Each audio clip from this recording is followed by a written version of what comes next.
బోయపాటి గారితో సినిమా అని ఫస్ట్ అనుకున్నప్పుడు మీరు ఎలాంటి కథ ఎక్స్పెక్ట్ చేశారు, ఆయన ఎలాంటి కథ చెప్పారు? నేను మామూలుగా బాబు ఎప్పుడు మేము ఇద్దరం ఎప్పుడు కలవాలి సినిమా చేయాలని అనుకుంటూనే ఉన్నాం. ఇది ఫస్ట్ ఆయన భద్ర సినిమా అప్పటి నుంచి ఆ భద్ర కథ నాకు చెప్పారు. అప్పుడు నాకు చాలా నచ్చి నేను ఎందుకు అప్పుడు చేయలేకపోయాను. అప్పుడు ఏదో ఆర్య షూటింగ్ బిజీ ఉండి నేను చేయలేకపోయాను.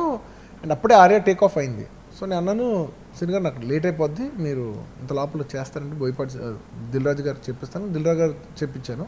దిల్ రాజు గారు బాగా నచ్చి he took up that project అనమాట.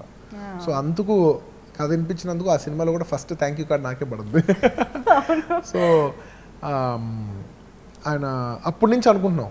అప్పుడు మధ్యలో ఇంకో వేరేదో కథ అనుకున్నాం కానీ తర్వాత నేను వేరే సినిమాలు చేయటం, ఆయన ఫ్లేవర్ కూడా మారటం, వద్దులే బాబు ఇప్పుడు ఆ కథ మన ఇద్దరికి సరిపోదని ఇద్దరం అనుకుంటాం. సో ఆ తర్వాత అప్పటి నుంచి ఏదో చేద్దాం అనుకుంటున్నాం. సో 2 years బ్యాక్ ఈ కథ చెప్పారు. ఆయన అప్పటికి వేరే సినిమా చేస్తారు, నేను వేరే సినిమాలో ఉన్నాను. చెప్తే నాకు ఐడియా నచ్చింది సినిమా గారు, మన ఇద్దరం కలిసి ఫ్యామిలీ ఎంటర్టైనర్ చేస్తాను, ఎవరు ఎక్స్పెక్ట్ చేయరు.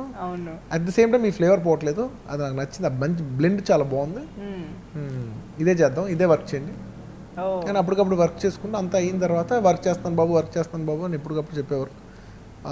కరెక్ట్ టైం వచ్చింది. ఇది నాకు అన్ని సినిమాలు కంప్లీట్ అయ్యి ఆయన చేసే సినిమా కంప్లీట్ అయ్యి మేము ఇద్దరం కలుసుకున్నప్పుడు ఇంకా సినిమా నాకే నెక్స్ట్ కమిట్మెంట్ లేదంటే నేను కూడా ఏం కమిట్ అవ్వలేదు బాబు అన్నప్పుడు ఇద్దరు కలిసి ఇది చేసాం. నేనే బయట ఉన్నప్పుడు చాలా మంది నేను లిరిసిస్ట్ అండి, నేను బాగా రాస్తాను, నేను పాడతాను, కథలు రాస్తాను, లేకపోతే నేను యాక్టర్ని, ఇంతమంది చాలా మంది అప్రోచ్ అయ్యి ఉన్నారు. వాళ్ళందరికీ అప్రోచ్ అనేది లేకుండా పోయింది, వస్తే మోసం ఎక్కువ జరిగింది. సో రావద్దనే డిసైడ్ అయ్యారు. వాళ్ళని ఎంకరేజ్ చేయడానికి 103 సంవత్సరాల తర్వాత ఒక ప్రాపర్ ప్లాట్ఫామ్ కావాలి అనేది ఈ పోర్టల్ అండి.